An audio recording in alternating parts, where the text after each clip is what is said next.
Hi, so we're here today with Thomas Athanasopoulos, and we're going to be talking about the outreach experience and his experience with Ethics Sec 4 WIC. Hi, Thomas. Hi, Sabrina. So, do you believe that you need to be an accepting kind of person to volunteer? I honestly don't think you need to be a specific type of person to volunteer, especially someone accepting, because I find that acceptance and a bunch of other qualities that you didn't even know that you had really just come out of you when you start to volunteer. When you're around these kids and you're around a different environment, especially, um, like I said, a lot of your qualities just that you didn't even know were there come out. When you're at your outreach placement, do you feel like your problems are minor compared to those of the children you work with? I really do because I think it's also a big part of that is because of where I do my outreach. At JFK, I deal with children that have both mental and physical disabilities.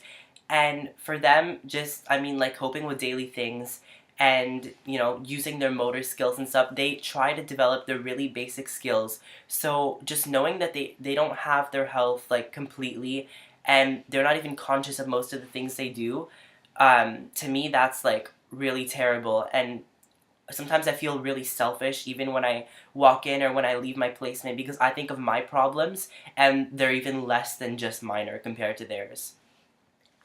Do you think it takes a certain kind of person to volunteer in a situation where one isn't being forced to volunteer?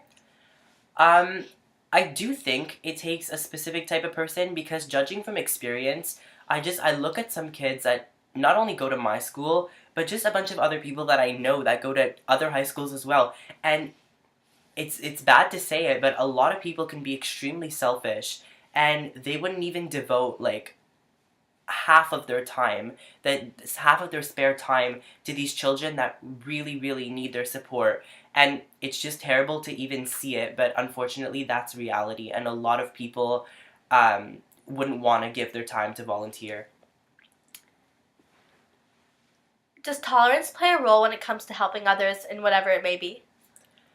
I believe that there's a difference between tolerance and acceptance, and there's like a really fine line between them. And I believe that it does take tolerance to volunteer because when you're tolerating someone, it's really having to deal and kind of modify the way that you help to their specific needs. And tolerating the children that I dealt with was a challenge at first, but by like half an hour after I had started my outreach, I had already, for me, it wasn't a problem. Like, it was really simple for me to, help them out and stuff. So that worked for me. Why is it that people do things that are out of the ordinary just to be accepted? And have you seen any examples of this? Sorry. Have you seen any examples of this in your outreach? I haven't seen any examples of this on my outreach. Like, I have, but they have been very minor. For example, um, at my outreach, there's actually these two little girls, and they're like the most, I guess they're like the best, they're the most conscious of what they're doing, and they're like the most developed ones as far as like capacities and knowing what's going on around them goes.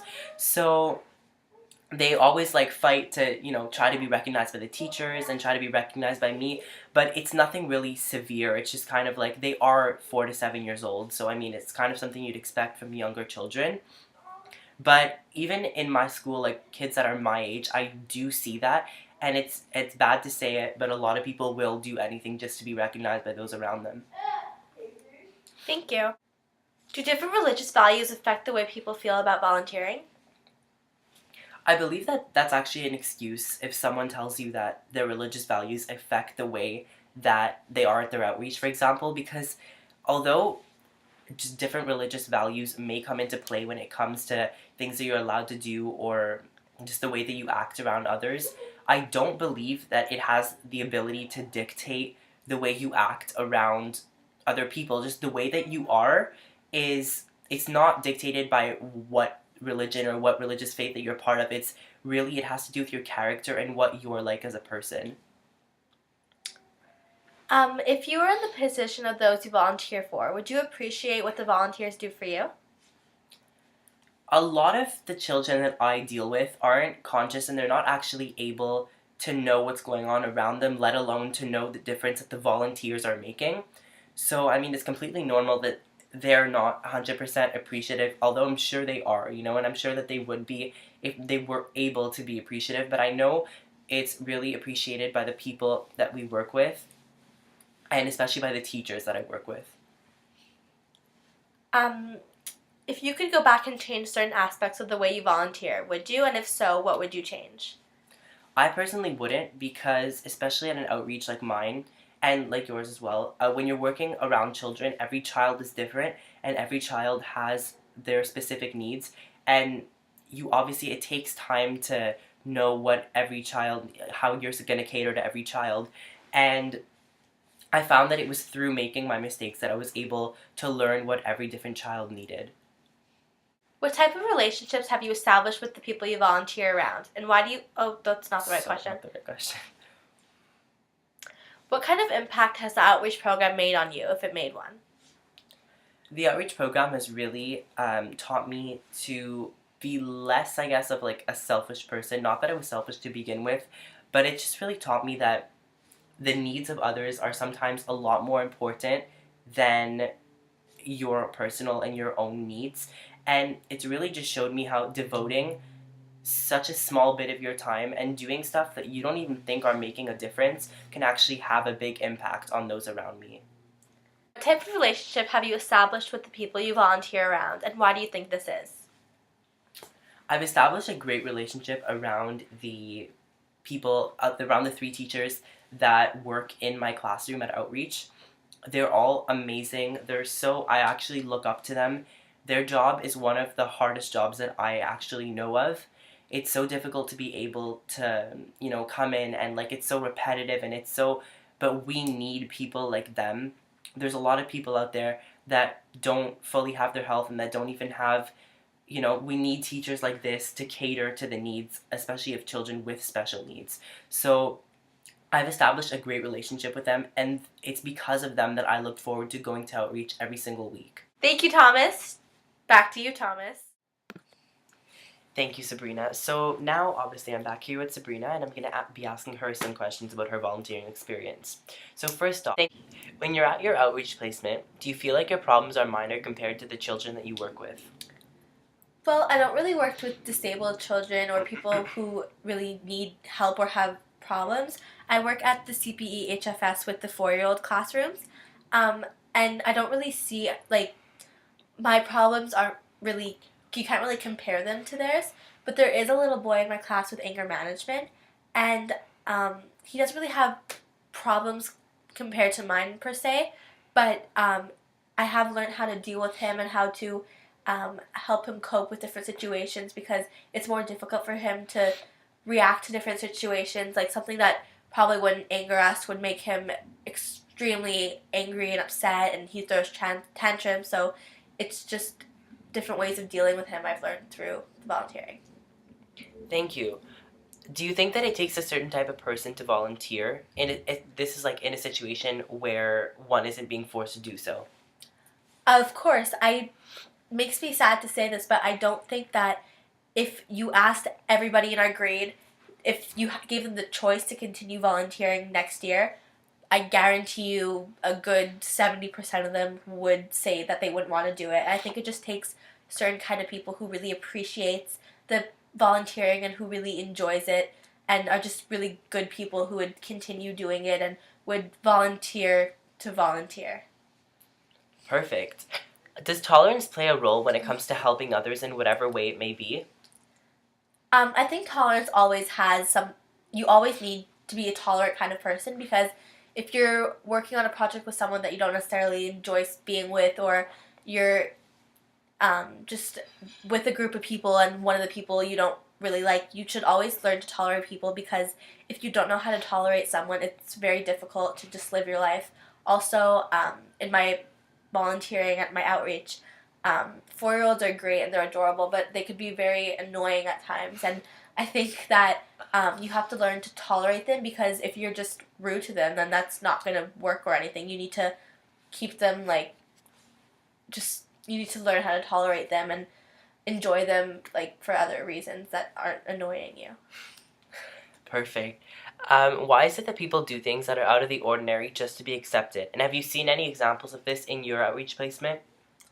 Well, I think that people do things to be accepted because if people don't feel like they're accepted in their group of friends or whatever it may be, they get uncomfortable and they don't feel like they're wanted in a certain situation or things like that. And yes, I have seen this in my outreach. I work in a classroom, so there's a lot of different dynamics that kids want to be accepted by other kids and things like that. And a lot of the things that I've been seeing is that kids like to threaten each other with inviting them to each other's birthday parties. Like, a kid will be like, if you don't do this with me, then you can't come to my party. And obviously the kid knows that the rest of his or her friends are going to this party, so he or she decides, you know what, I'm going to do this because if I don't go, I won't be allowed to go to the party and that will suck. And it just, people, it starts being, wanting to be accepted starts at a really young age, and I think it's really sad that people feel like they need to change or be something that they're not just to impress other people. Great, thank you. Do different religious values affect the way that people feel about volunteering? I'm sure some people um, feel like they can't volunteer at certain places because they're not of the same religion as like the building they're going to. But I worked at a Jewish school, and one of the girls who were volunteering with me, Megan Hindle, is not Jewish, and I think it didn't affect her way of volunteering at all. And I don't think it's a really good excuse to say that religious values like make you differentiate your volunteering or type things, because she learned a lot about the Jewish culture, I believe, because we've done things with them, like we had seders on Passover and we sang different songs, Jewish songs, and I think it was just really cool for her to see how different children are brought up from different religions. If you were in the position of those that you volunteer for, would you appreciate what the volunteers do for you? Absolutely. I think that the kids, you grow an attachment to these kids, and it's hard not to love them, and they just look up to you, and they really appreciate when you come, and they love when you play with them. And I just think if I was a 4-year-old or any other kind of person in where volunteers were coming to help me or play with me, I would be really excited and looking forward to it. So I think that if I was in their situation, I would 100% look forward to when my volunteer comes to volunteer. If you can go back and change certain aspects of the way that you did your volunteering, would you? And if so, what would you change? There isn't really specific things I think I would change. I was very shy at the beginning because I didn't really know the teachers or know how things worked in the classroom, so maybe I'd try to go back and be more outgoing from the beginning. But once I warmed up, everything really it just went well. I had really good relationships with the kids, with the teachers. I just had a great time doing it. It was great. What type of impact has this outreach program made on you, if it's made one? Um, I, Daddy, we're filming. Shh. I'm filming something. Shh. Yeah. Okay, go. What kind of impact has the outreach program made on you, if it's made one? The kids make you feel like you're just such an amazing person to them, and they just put you up on this pedestal, and they treat you with like such kindness, and everyone's just so great. And I honestly think that they're making me better people, and they just like they love unconditionally. They're hilarious, they're adorable, and they just make you feel so good about what you're doing, and they appreciate you so much. I just feel like they've really made me such a like I have different outlooks on children, and it's just really great experience. And last but not least, what type of relationships have you established with the people that you volunteer around, and why do you think this is? I established really great relationships with the teachers I work with. Jennifer and Leah were always there to talk to me and ask me about my future and things like that. And the kids were always just adorable, and I loved them so much. And I'm hopefully going to be babysitting a lot of them in the future. So I've developed some really great relationships with them that way. Great, thank you so much for your time. I really enjoyed learning about your outreach. You too.